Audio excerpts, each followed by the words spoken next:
Jésus. Gloire à toi, Yahvé. Gloire à toi, Saint-Esprit de Dieu. Tu es grand Dieu puissant. Tu es élevé au-dessus de tous les dieux. Toi qui as reçu le nom au-dessus de tous les noms. Toi qui es puissant. Une puissance que notre intelligence ne peut expliquer. Puissance. Puissant, puissant. Grand, du grandeur que notre intelligence ne peut expliquer. Nous te réclamons à ces instants. Oh Dieu, viens concasser, viens briser, Seigneur. Viens briser, éternel Dieu, nos paradigmes mentaux. Viens nous convaincre. Éternel Dieu, il y en a qui sont dans le doute. Viens convaincre-nous, Saint-Esprit de Dieu.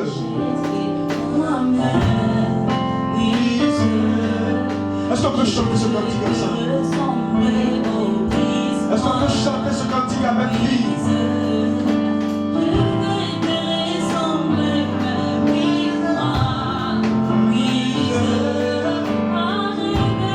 Oh Dieu, je vais te ressembler. Éternel Dieu, je vais m'identifier à toi.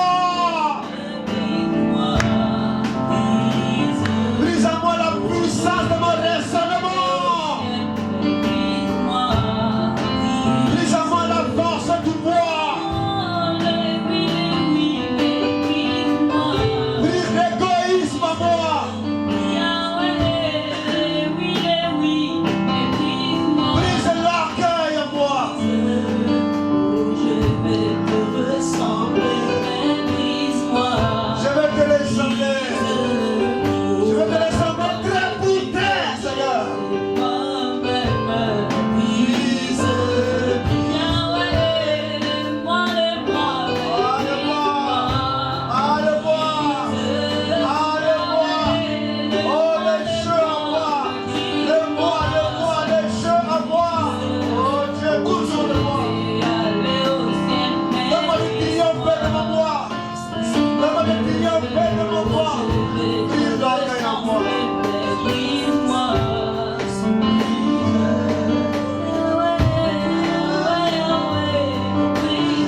que ça?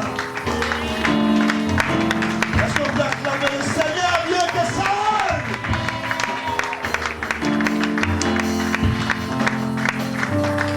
J'ai entendu parler de toi.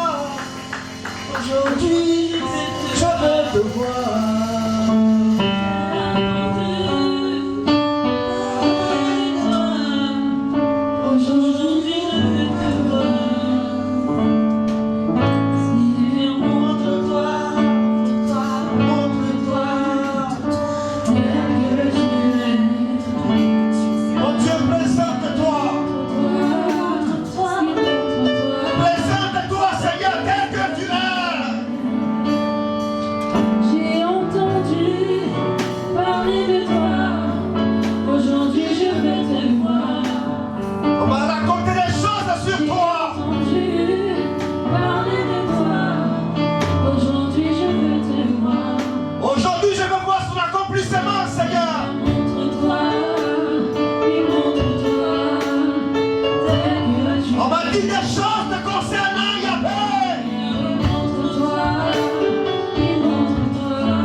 aussi mon heure. Je vais attendre moi aussi, éternel Dieu, ma seconde. Je vais attendre moi aussi la gloire, la seconde maison. Alléluia. Donne-moi un cœur patient. Dis à ton voisin, donne-moi un cœur patient. Dis à ton frère, Saint-Esprit, donne-moi un cœur patient. Dis-lui, dis à ton frère que Dieu te donne un cœur patient. Oui, tu attends sans murmurer. Tu attends sans te plaindre. Des gens ont attendu, Sarah a attendu mieux que ça. Abraham a attendu mieux que ça. Zacharie a entendu, il a attendu et il a eu son miracle. Attends-moi. Oh, j'aime ce Dieu. Sois patient. Sois patient. Il est Dieu, il est Dieu. Oh Dieu, merci. Est-ce qu'on peut acclamer le Saint-Esprit? Est-ce qu'on peut acclamer le Dieu? Gloire à toi, éternel Dieu. Gloire à toi, maître des temps et des circonstances. Gloire à toi, l'alpha et l'oméga. Gloire à toi, le premier et le dernier. Gloire à toi, le ressuscité. Gloire à toi, celui qui revient bientôt. Gloire à toi, celui qui détruit, qui reconstruit en 3 jours. Gloire à toi, la rose de Sharon. Gloire à toi, l'étoile brillante du matin. Gloire à toi, ô lion conquérant de la tribu de Juda. Gloire à toi, l'agneau immolé avant la fondation du monde. Gloire à toi, toi qui étais, qui est, qui sera définitivement. Alléluia. Gloire à Jésus-Christ de Nazareth. Gloire à celui qui sait. Gloire à celui qui sait. Gloire à celui qui me connaît. Gloire à celui qui a tout conçu par le conseil de sa propre volonté. L'univers t'appartient. Tu as fait le ciel. Tu as fait la terre. Tu as fait ces animaux. Tu as fait, éternel Dieu, ce monde, tout ce qu'il a fait. Tu as créé l'homme par ta propre intelligence. Éternel Dieu, nul ne peut contester ta sagesse. Éternel Dieu, vouloir expliquer ton intelligence va nous rendre fous. Notre tête sont trop petites pour comprendre, éternel Dieu, ce que tu es. Pour comprendre ta grandeur. Gloire à toi.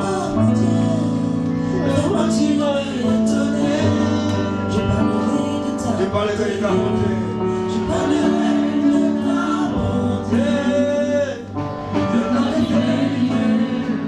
Je dirai toi. Dis à qui veut l'entendre. Tout ce que Dieu a fait pour moi. Tout ce que Dieu a fait pour moi. Je proclamerai son nom. Je parlerai de ta bonté.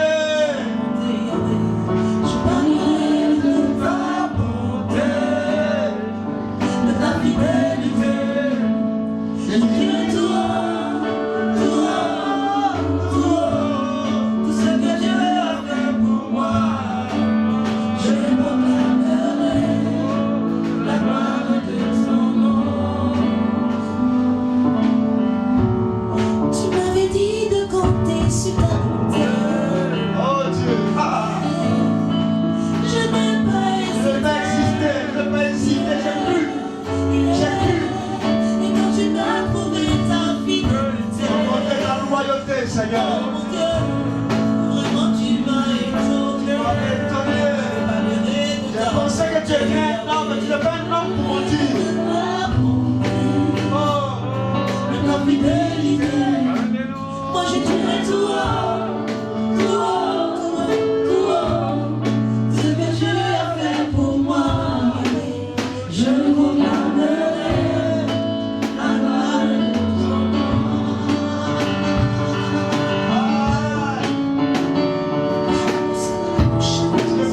Proclamer sa gloire à travers l'applaudissement. Quelqu'un peut proclamer sa gloire à travers les acclamations. Est-ce que quelqu'un peut proclamer sa gloire à travers les acclamations? Est-ce que quelqu'un peut proclamer sa gloire à travers les cris de joie? Est-ce que quelqu'un peut proclamer sa gloire à travers la Bible que tu vas produire? Alléluia. Alléluia. Alléluia. Je parlerai de ta bonté. Je dirai tout beau tout ce que Dieu tu as fait pour moi. Seigneur, je dirai avec tous les détails tout ce que tu as fait pour moi. Alléluia. Béni sois-tu. Est-ce que tu as ta Bible sur toi? Est-ce que tu as ta Bible sur toi? Est-ce que tu as ta Bible? Est-ce que tu as ton arme sur toi?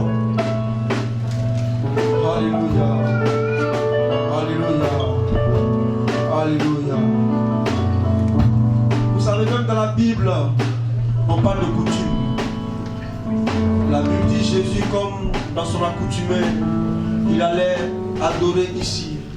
Il entra dans la synagogue.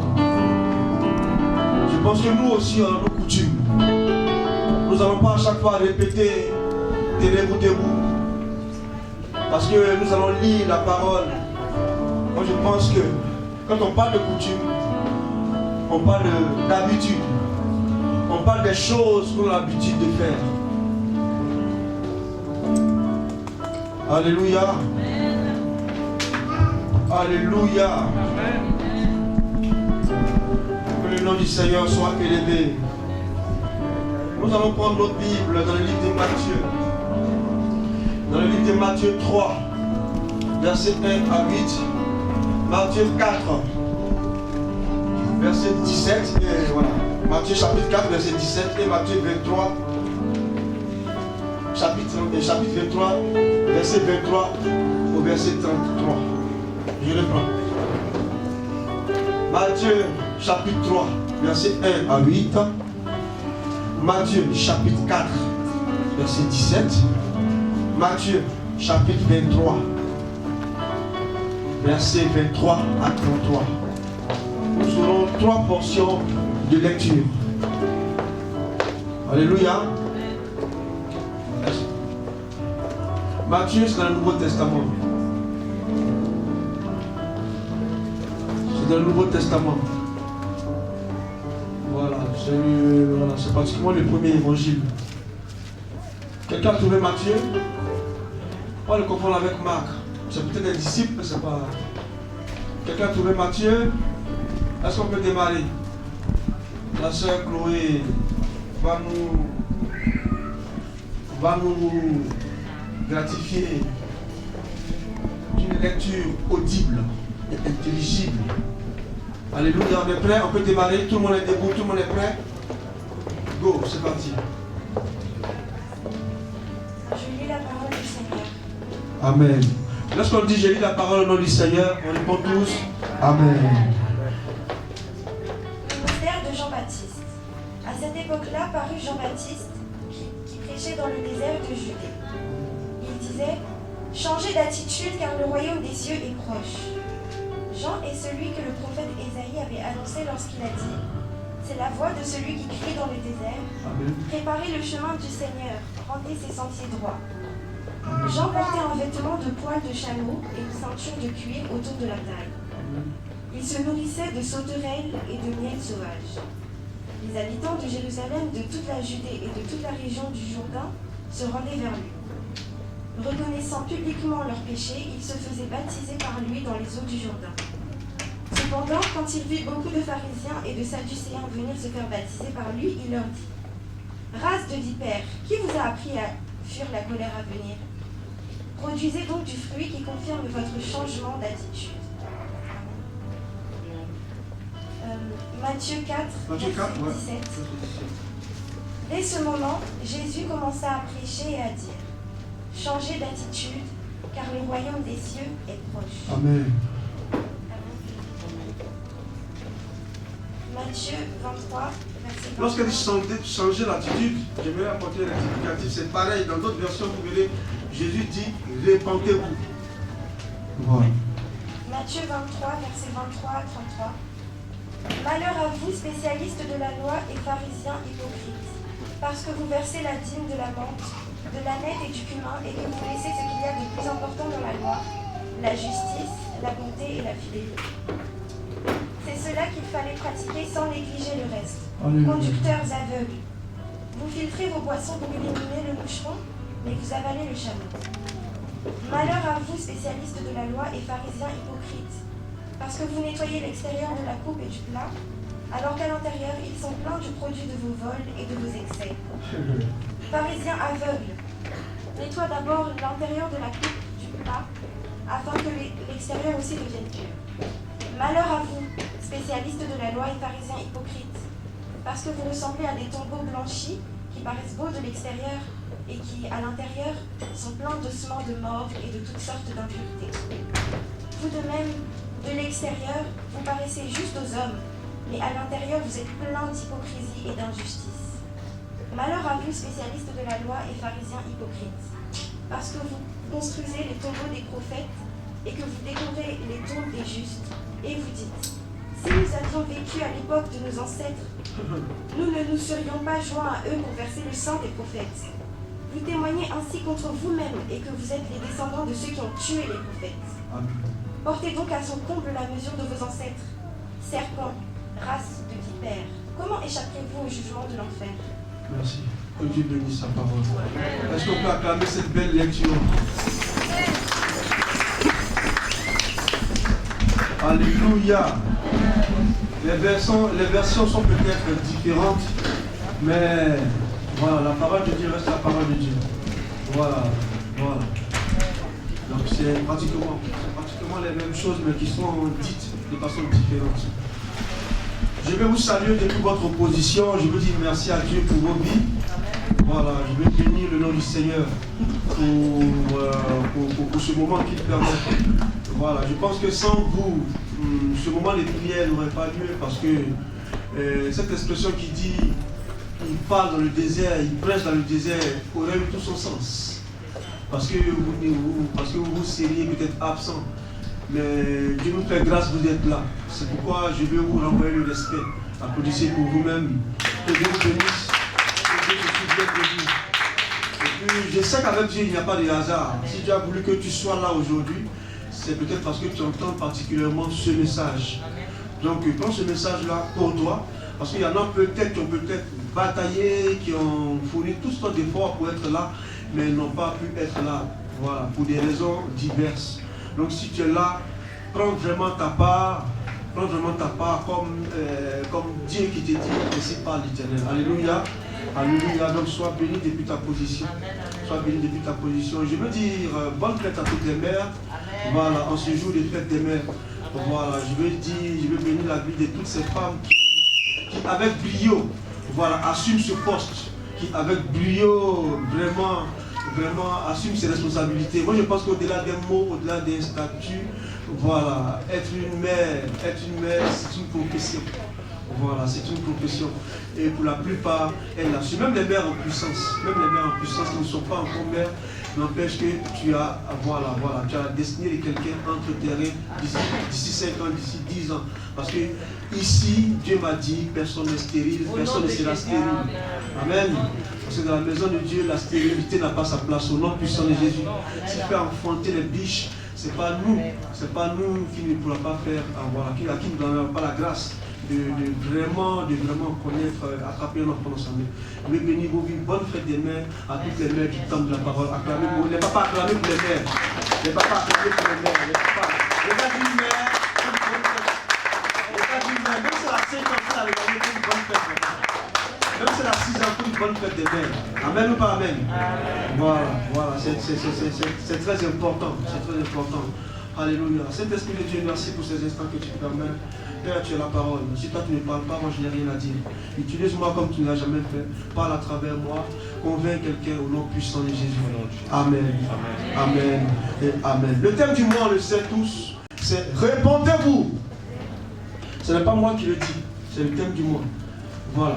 Répondez-vous. À travers le temps, à travers même le temps qui est utilisé, on peut imaginer le temps, j'ai envie de dire. Voilà, l'impératif présent qui est utilisé ici, c'était vraiment un temps qui est utilisé pour demander de l'action, pour intimer en tout cas à quelqu'un un mot d'ordre, pour intimer à quelqu'un en tout cas j'ai envie de dire, quelque chose à appliquer. Voilà. C'est un ordre qu'on nous donne. Répentez-vous. C'est ce qui est écrit. Voilà, c'est ce qui est écrit. Répentez-vous. Pendant tout ce mois, on a vu des serviteurs de Dieu qui sont venus, en tout cas, chacun poussé par l'esprit, en tout cas, voilà, débattre de ce thème. En tout cas, selon ce que l'esprit a mis sur ton cœur. Moi, sur mon cœur, l'esprit a mis vraiment ce sous-thème. Voilà, assez simple, pas compliqué. Ecclésiastiquement correct.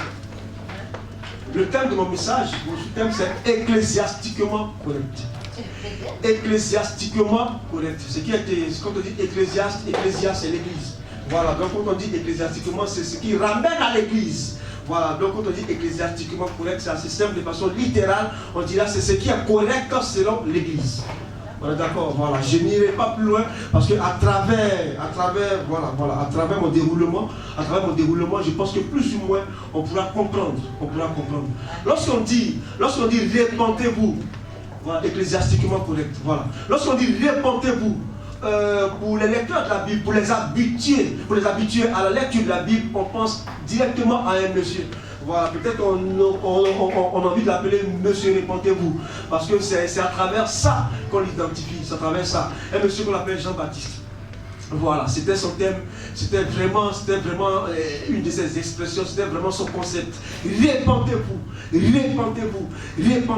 c'est ce qu'il aimait dire, répentez-vous. Vous savez, après la dispensation de ces grands prophètes qu'on a tous connus, bon, c'est vrai que les commentateurs de la Bible les scindent en deux genres de prophètes, voilà, des prophètes majeurs, des prophètes mineurs, ça c'est eux qui le disent, mais pour nous qui avons du respect pour la parole de Dieu, moi je pense que voilà, ce sont tous des prophètes. Voilà, je vais parler d'Ézéchiel, je vais parler de Jean, je vais parler de Jérémie, je vais parler de qui encore, d'Ésaïe, je vais parler d'Amos, je vais parler de Naoum, je vais parler d'Habakkuk, je vais parler de Sophonie.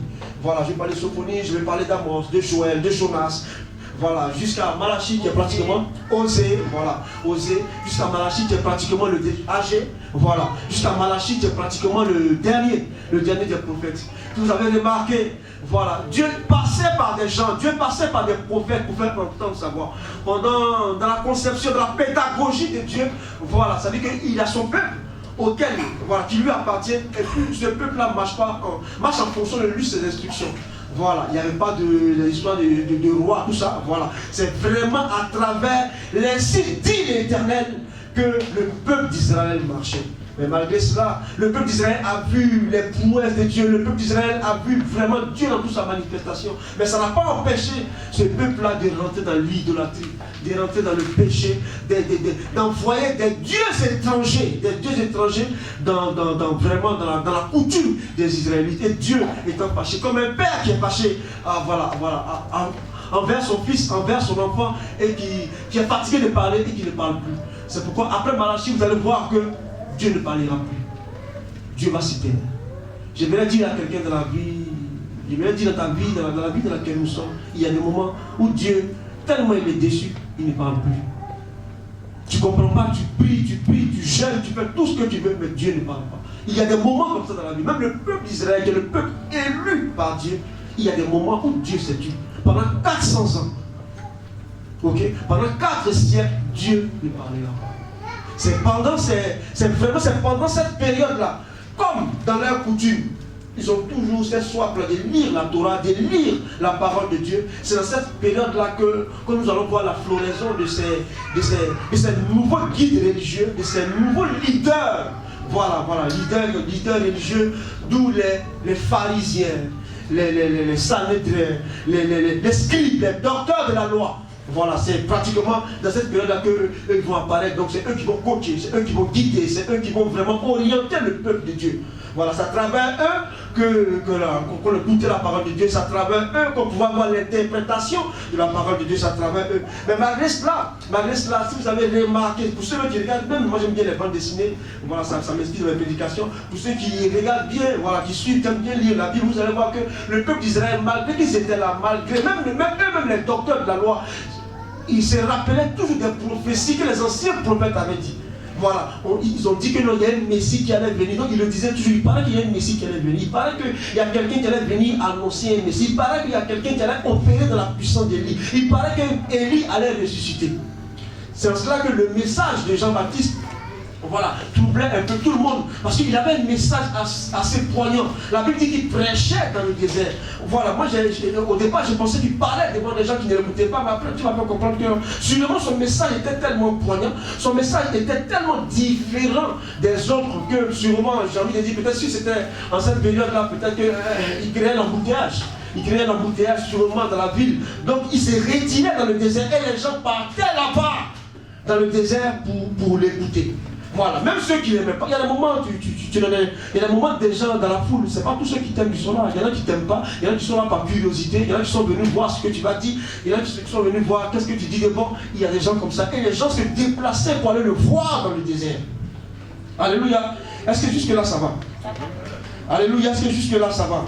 Pour raccourcir vraiment mon contexte historique, voilà, nous allons voir maintenant l'entrée en scène de Jean-Baptiste. Voilà, l'ange va parler à Marie, l'ange va dire à Marie, voilà, que ta soeur, ouais, que ta cousine, que ta, voilà, Élisabeth la vieille, la Bible dit, celle qu'on appelait stérile, aujourd'hui, attend ça fait 6 mois qu'elle est enceinte, aujourd'hui, attend un enfant. Je vais dire à quelqu'un, je ne sais pas pourquoi, parce que Dieu a voulu que ce message-là soit placé à la porte du 6e mois de l'année, mais peut-être que pour quelqu'un, il y a quelqu'un qui a attendu peut-être 1 mois, 2 mois, 3 mois, 4 mois, 5 mois. Peut-être que ces 5 mois ont été peut-être pour toi un protocole pour que tu rentres maintenant dans ton 6e mois, comme Elisabeth, pour que tu rentres maintenant dans ton 6e mois. Vous savez, le signe 6, c'est le jour où l'homme est rentré en scène. Avant que l'homme ne vienne, la gazelle se prenait pour la plus belle. Avant que l'homme ne vienne, le lion se prenait pour le plus royal. Avant que l'homme ne vienne, en tout cas, chacun des animaux, voilà, en tout cas, se prenait, je ne sais pourquoi. Mais lorsqu'ils ont vu l'apparition d'un être assez spécial, je vais dire à quelqu'un, des gens qui s'attendent à toi, des gens qui t'ont peut-être oublié, des gens pour l'instant qui se la jouent, dans ce 6e mois, ils ne vont pas te reconnaître. Ils ne vont pas te reconnaître parce que tu vas rentrer dans une dimension, parce que ça sera un nouveau départ pour toi. Voilà, je vais dire à quelqu'un, prends cette parole-là pour toi et tu verras. Si ça s'est passé pour Élisabeth, ça se passera pour toi au nom puissant de Jésus. Dis Amen. Dis Amen. La Bible dit que car rien n'est impossible à Dieu. Cette phrase est aussi simple et profonde. Avec cette phrase-là, j'ai pu confondre un de mes amis musulmans. Aujourd'hui, là, je ne rentre plus dans les débats de est-ce qu'un Dieu peut enfanter, est-ce qu'un Dieu ne peut pas enfanter. Quand on a commencé le débat, il dit car rien n'est impossible à Dieu. Mais vous dites que non, Jésus était sur la croix, et puis il dit que non, on dit d'appeler son Père. Mais pourquoi lui-même est Dieu, et puis il va appeler son Père? Il dit car rien n'est impossible à Dieu. Bien, il y a des moments où il ne faut pas rentrer dans tous les débats.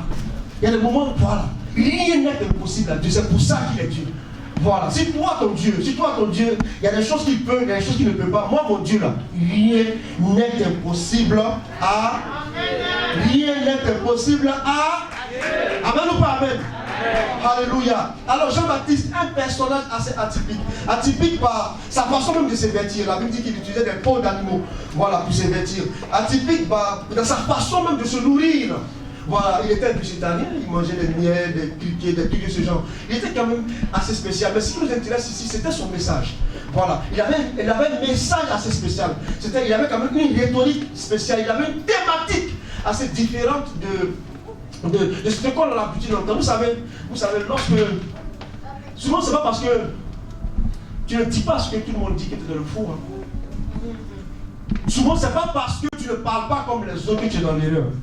La Bible dit que le message qu'il tenait, qui était le message de la repentance, a créé une sorte, bien évidemment, c'était comme une sorte de harcèlement. C'est comme un pasteur qui, tous les dimanches quand on vient, c'est repentez-vous. On vient dimanche prochain, c'est repentez-vous. On lui dit d'aller prêcher devant les enfants, c'est repentez-vous. On l'envoie dans un séminaire, c'est repentez-vous. Donc, arrivé un moment, Jean-Baptiste, il saoulait les gens. C'était comme une sorte d'harcèlement parce que son message était voilà, ça faisait la monotonie. Ça faisait la monotonie, la preuve. La Bible dit que, voilà, pendant l'anniversaire, au lieu de demander des gâteaux ou on demande des voitures en cadeau, c'est sa tête qu'ils ont demandé en cadeau. Il a été décapité, il a été guillotiné. J'aimerais dire à quelqu'un, souvent pour ta vérité, souvent pour ta sainteté, souvent pour ta loyauté, souvent pour ta droiture, ça va te coûter quelque chose. J'aimerais rejoindre mon frère Blessing. J'ai écouté son message, tout a un prix. Tout sur cette terre des hommes a un prix. Ta vérité aura un prix. C'est pas parce qu'il a été décapité qu'il n'est pas Jean-Baptiste. La Bible déclare que de tous les prophètes nés d'une femme, il n'y a personne qui est plus grand que lui. Pourtant, il a été décapité. Jésus n'avait même pas allé à ses funérailles. Donc, ce n'est pas parce que tu as dit, pas parce que tu es dans une position différente, pas parce que tu es anticonformiste, que tu es forcément dans le faux. Jean-Baptiste avait un discours assez spécial qui créait l'antipathie, qui causait l'antipathie. Parce que là où on parle de repentance, on parle de dévoiler quelque chose qui est caché. Parce que là où on parle de repentance, on parle de dire des choses que les gens ne savent pas.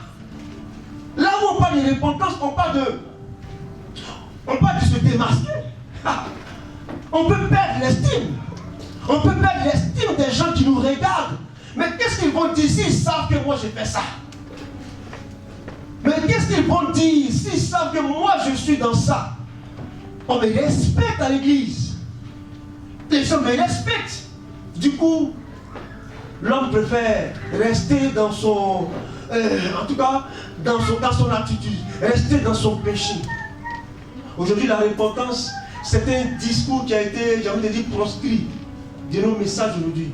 Bon, je me rappelle avant pour nous, les anciens combattants, voilà, chrétiens, parce que nous, il y a longtemps qu'avant on est chrétiens, voilà, on a quitté la main de Dieu, après on est revenu, mais nous parlons, on est né dedans. Pour ceux qui se rappellent à l'église réveil, souvent pendant les veillées, il y a quelqu'un qui, au milieu de la foule, peut se lever comme ça. C'est maintenant, on dit un temps de témoignage. Avant, c'était un temps de repentance. Voilà, les gens viennent comme ça.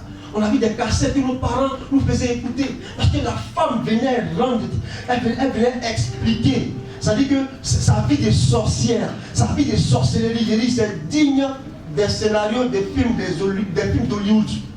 Tellement, tout le monde qui rentre à la maison, toi tu as peur. Oui, mais quand elle parle, ça ressemblait à quelqu'un qui venait se vider. Ça ressemblait à quelqu'un qui venait vraiment déverser devant le trône de gloire un fardeau. Et c'est à cela que Jean-Baptiste appelait les gens, mais il était mal compris. Aujourd'hui, dans nos églises, il n'y a plus ça. Non, aujourd'hui, tu vois les gens rentrent, tu vois, limite, ils sont en train de manger le chou-gum. Moi, avant. Oh, avant que nous, on était dans la boîte de nuit, tu ne peux pas imaginer, lorsqu'on s'asseyait, nous, on pouvait payer 2, 3. Qui s'appelle boisson pour laisser? C'est Dieu qui va changer. Sinon, si toi et moi, on s'est place, tu vas fuir. Oui. Avant moi, si moi j'ai dit je veux ton mari, moi je dis c'est vite fait, c'est Dieu qui m'a transformé. Pour des messages de ça, il y a longtemps. Oui, moi femme ne me dit pas, moi tu connais combien de femmes, moi j'ai eu en enfer comme un CV. Les gens sont contents, les gens se glorifient, les gens sont contents. Ça veut dire que, en fait, j'aimerais dire la vérité, il faut que tu saches, la repentance sans regret, c'est une information. Je réponds. La repentance, où il n'y a pas de regret, c'est une information que tu nous as donnée.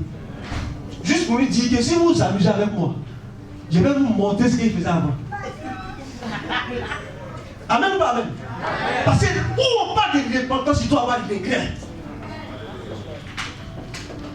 Où on parle de repentance, il y a 3 phénomènes qui doivent regret, confession et puis détournement. Automatique. Tu ne peux pas être dans la repentance, c'est-à-dire qu'il y a des gens qui disent aujourd'hui, avant l'église évangélique, on est tout dur. Aujourd'hui, on est plus léger. Les catholiques sont venus parce que moi j'ai encore la confession de foi. Là-bas encore on se confesse un peu. On aime parler sur eux, mais eux au moins se confessent encore. Nous, chez nous, si quelqu'un peut venir de nulle part, on ne connaît même pas sa vie, parce qu'il a suivi le cours de baptême, on le baptise. Jean-Baptiste dit, répandez-vous d'abord. Des gens viennent à l'église parce qu'il a une belle voix, va chanter. Parce que le chanteur qui est là, tu ne connais même pas sa vie. On ne fait plus de checking. Il n'y a plus ça, même chez les évangéliques. C'est le laisser aller total. Génération, prenez-moi comme ça. Génération, prenez-moi comme ça. On ne peut pas te prendre comme ça. Tu n'es pas chez toi ici. Aujourd'hui, c'est ça. Même le temps qui est le temps, on dit 2000 ans avant Jésus-Christ. 2000 ans après Jésus-Christ. Toi, Jésus est rentré dans ta vie. On n'a jamais dit 10 ans avant Jésus-Christ. 10 ans après Jésus-Christ. Les années passent, mais tu es le même hier, aujourd'hui et puis éternellement. Prenez-moi comme ça. Les choses de Dieu, on va doucement. Chacun fait sa marche. Frère, tu es propriétaire de ta montre. Tu n'es pas le propriétaire du temps. Je le prends. Je dis, tu es propriétaire de ta montre, mais tu n'es pas le propriétaire du temps.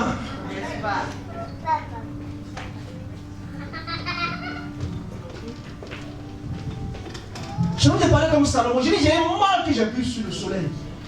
Aujourd'hui, l'homme craint plus le jugement de l'homme que le jugement de Dieu.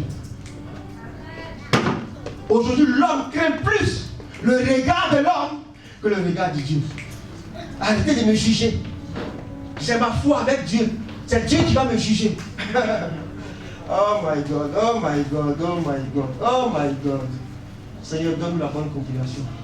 Vous savez, dans ce grand dialogue, Dieu m'a fait comprendre, dans ce grand dialogue entre Moïse et puis Dieu, vous savez, lorsque Moïse devait coacher le peuple d'Israël, il a demandé à Dieu d'être au devant des choses, il a demandé à Dieu d'être là. La Bible dit que dans ce dialogue, Dieu lui a dit, ok, je vais passer avec toute ma gloire, mais tu verras que mon dos.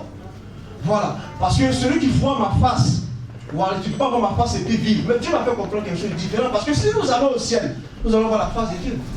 D'accord? Est-ce que quand on ira au ciel, quand on verra sa face, on va mourir? Non, Dieu m'a fait comprendre qu'en fait, lorsque tu vois la face de Dieu, c'est la fin. Lorsque tu vois la face de Dieu, c'est la finalité. Je vais bien t'expliquer. Donc le jugement des hommes t'arrange. C'est mieux que les hommes te jugent. Oui, on a vu Jésus face au Sanhédrin, face à Ponce Pilate et à Hérode. On voit, c'était comme une sorte de ping-pong. Oui, dans le jugement des hommes, il peut y avoir des compromis. Dans le jugement des hommes, on peut encore jouer. Mais devant Dieu, c'est la fin. Il n'y a plus de compromis. Tu es arrivé. Toi et moi, autant que nous sommes ici, c'est quoi on cherche? C'est pas voir Dieu. C'est le jugement de Dieu que tu préfères par rapport au jugement des hommes. Dis à ton voisin, juge-moi. J'ai dit, dis à ton voisin, juge-moi maintenant, on va quitter ici. Juge-moi tous les jours. Le regard des hommes, c'est mieux que le regard de Dieu. La Bible dit que lorsque Jean-Baptiste a croisé le regard de Jésus, avant ça, le coq a chanté, les gens l'ont accusé, mais il résistait. Mais lorsque son regard croisait le regard de Jésus, et Pierre plutôt, excusez-moi, lorsque Pierre a croisé le regard de Jésus, c'était fini. Il est rentré dans un moment de repentance. Il regrettait, il avait honte de lui. Il était déçu de lui. Ecclésiastiquement correct. Ecclésiastiquement correct. Aujourd'hui, pour appeler quelqu'un chrétien, on n'a pas besoin de regarder ta vie. C'est le code. Tu vois une voiture qui sonne du Saint-Esprit, c'est que c'est un chrétien.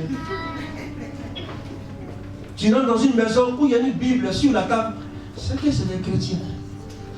Des gens qui sortent les dimanches à 10h, ils sont bien tout complet. Et puis ils reviennent à 17h tous les dimanches, c'est des chrétiens. Sur Facebook, les statuts, c'est tous des versets bibliques, c'est que c'est des chrétiens. Voici le barème. Aujourd'hui, voici comment est-ce qu'on juge un chrétien. Pas plus que ça. On ne va pas, non. Heureusement, que le mot chrétien n'a pas été employé par Jésus. Le mot chrétien n'est pas un mot biblique, c'est pas un mot de la pédagogie de Dieu. C'est les païens même qui ont appelé à Antioche, voir les disciples chrétiens. Sinon Dieu, non. Jésus ne parle d'agneau, il parle de brebis, il parle des adorateurs de vrais, qui adorent en esprit et en vérité. Il ne parle pas le même langage, frère. Ecclésiastiquement correct. Oui, c'est lorsque le flagrant délit est le barème pour juger un chrétien. Il a bien dit ça. Tant qu'on ne t'a pas vu, c'est que tu n'as pas fait.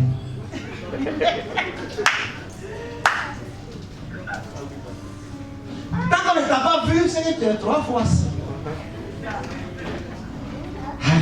Tant qu'on ne t'a pas attrapé, c'est que tu n'as pas fait. Toi, tu es bien. Quand on dit chrétien, là, c'est toi. Tant qu'on ne t'a pas chopé, toi, tu es un gars bien. Toi que tu vois là, au ciel, tu es VIP. Parce qu'on ne t'a pas attrapé ecclésiastiquement. Et moi, je vais vous poser une question. La femme adultère, quand vous voulez lapider, est-ce que l'adultère, ça se fait seul?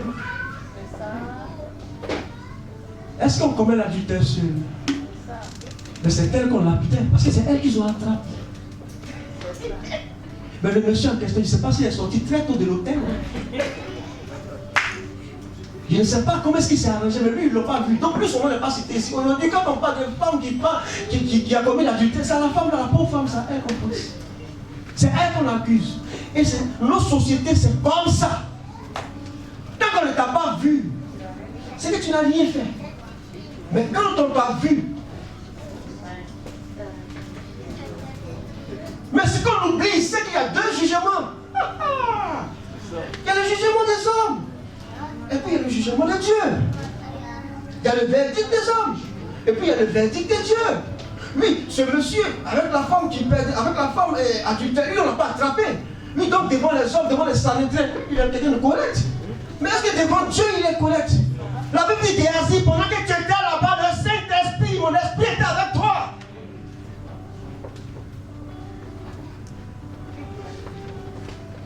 Donc c'est pas parce qu'on ne t'a pas vu que tu penses que, voilà, devant les hommes, ok, ecclésiastiquement correct.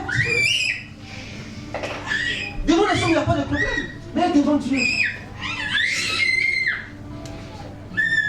Je ne suis pas venu pour condamner quelqu'un. Je suis venu encourager quelqu'un à quitter la race des vipères pour revenir à la race des élus. Parce que c'est à cela que Dieu nous appelle. Si vous avez remarqué, parce que la repentance n'est pas quelque chose de mauvais en soi. Parce que je ne peux pas comprendre. C'est Jésus qui est Jésus. Ça veut dire que sa première prédication, c'est repentez-vous. Il utilise le même message que Jean-Baptiste. Mais c'est parce que la repentance est un secret pour ouvrir le ciel sur la vie de quelqu'un. Il y a peut-être une femme en ce moment qui attend une situation, qui attend une réponse, qui attend un enfant, qui attend un mari, qui attend peut-être une situation qui va se décanter comme ça peut être émerger d'une femme. Mais peut-être que ça passe par la repentance, frère. Qu'est-ce que tu as fait? Tu as laissé derrière. Oui, aujourd'hui on aime bien. Oui, je me suis repenti devant Dieu. La Bible dit, Père, j'ai péché contre toi et contre le ciel. Il y a des gens qui se mettent dans un coin, qui se cachent, et je me suis repenti. La Bible dit, l'enfant prodigue, il dit, j'ai péché contre toi, depuis contre le ciel. Quand tu te répands devant les hommes, il faut te repentir devant Dieu. Quand tu te répands devant Dieu, il faut te repentir devant les hommes. Il ne faut pas cacher pour les hommes. Voilà. Et puis tu te dis que c'est entre moi et puis Dieu. Frère! Dans la pédagogie de Dieu, ce n'est pas comme ça. C'est pourquoi on dit race de vipères. C'est que la vipère, ça pourrait être tout un enseignement. Vous comprenez? Parce que la vipère, c'est un animal un serpent assez atypique. Vous comprenez? Un serpent assez bizarre, assez particulier quand même. Il y a beaucoup de serpents, mais lui, il est assez spécial. C'est l'un des rares serpents qui a 4 sens. Il n'a pas d'ouïe. Il n'entend pas. La vipère n'entend pas. Il y a des chrétiens comme ça. Ils n'entendent pas. Il y a des chrétiens qui n'entendent pas. C'est encore la Bible dit que ceux qui ont le soleil pour entendre n'entendent pas. Parce qu'il y a des gens qui ont le soleil pour entendre et qui n'entendent pas. La Bible dit que la foi vient de ce qu'on entend. Mais si tu n'entends pas, comment tu vas avoir la foi? Il y a des chrétiens qui sont à l'église mais qui n'entendent pas la parole de Dieu. Quand il dit qu'ils n'entendent pas, j'ai envie de dire qu'ils entendent différemment. Il y a des gens, à chaque fois que tu sors un message, ils se trouvent qu'il est venu parler de nous. Il est venu nous indexer, il est venu nous condamner. Il y a des chrétiens prestigieux qui ont des gens, qui ont des gens, des messages qu'ils apprécient bien. Voilà, ça j'aime bien. Ça par contre j'aime bien.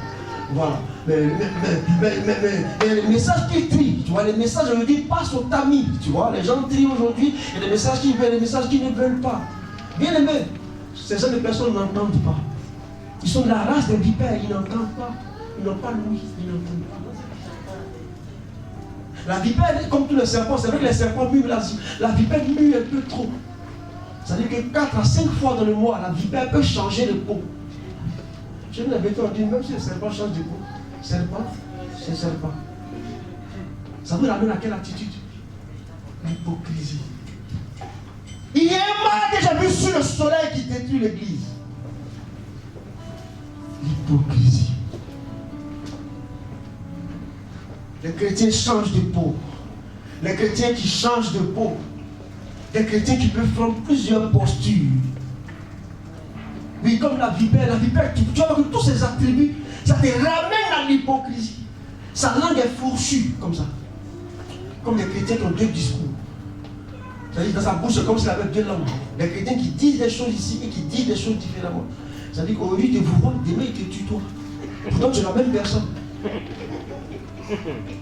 Des gens assez atypiques, des gens qui toute la vie vivent dans le faux.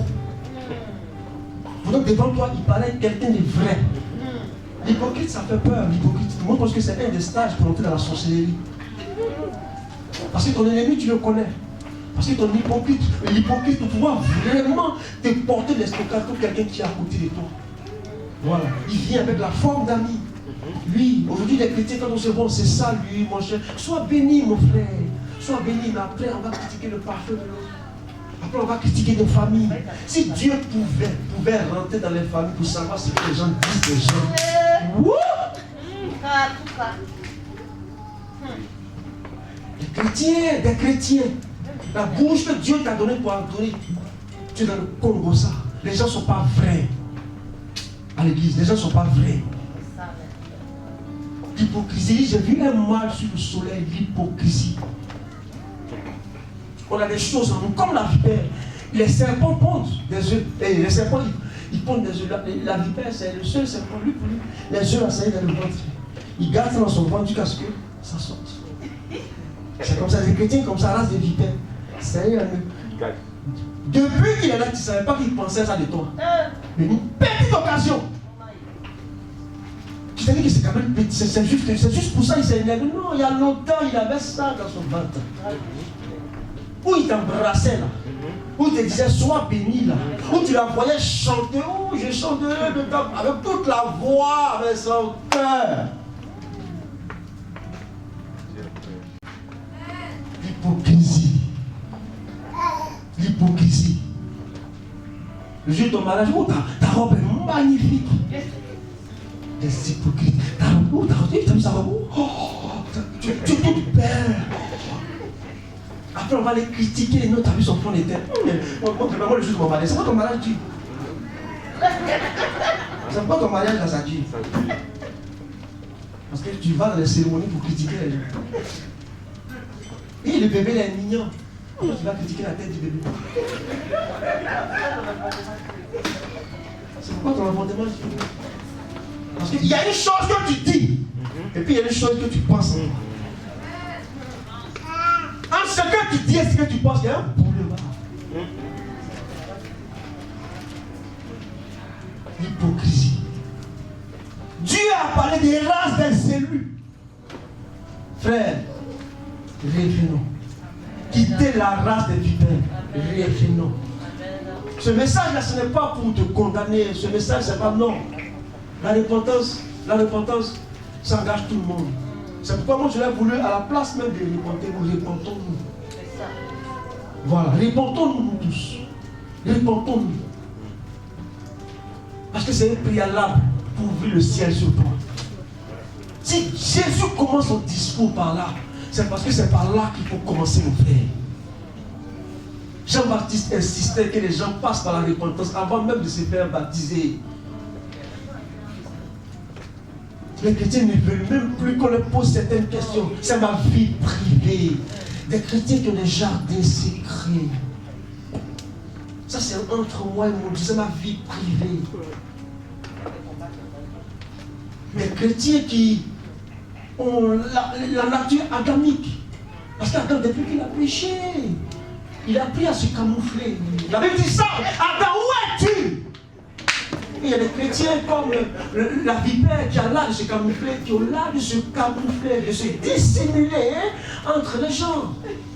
Mais je vais vous dire un secret. Je vais terminer par ça. Ne le dites à personne.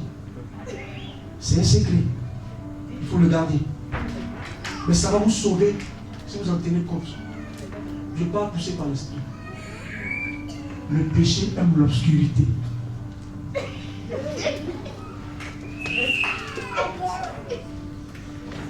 Le péché aime le noir. Tant qu'on est dans l'obscurité, le péché il est à l'aise. Tant que ce n'est pas dévoilé, la masturbation est à l'aise. Tant que ce n'est pas dévoilé, l'impudicité est à l'aise. Tant que ce n'est pas dévoilé, l'adultère est à l'aise. La repentance, maman, c'est plus que l'imposition des mains.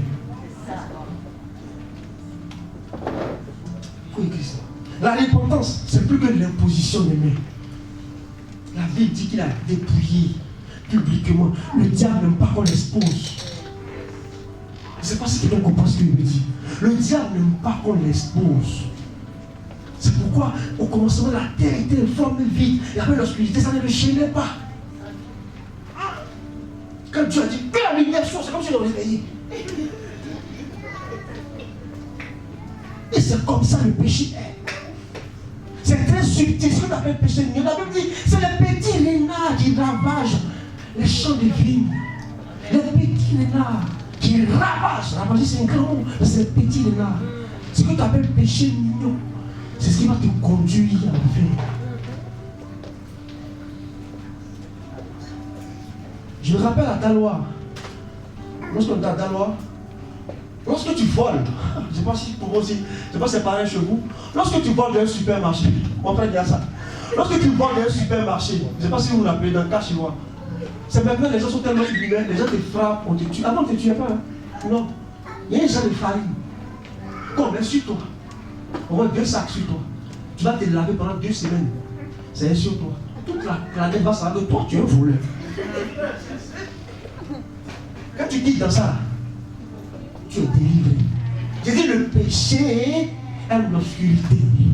Il y a des péchés, si tu veux t'en départir, il faut l'exposer. Amen.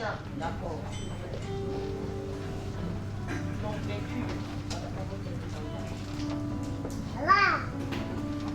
Il faut l'exposer. Mais tant que tu vas le cacher, tant que tu vas le couvrir, ça te risque de périr.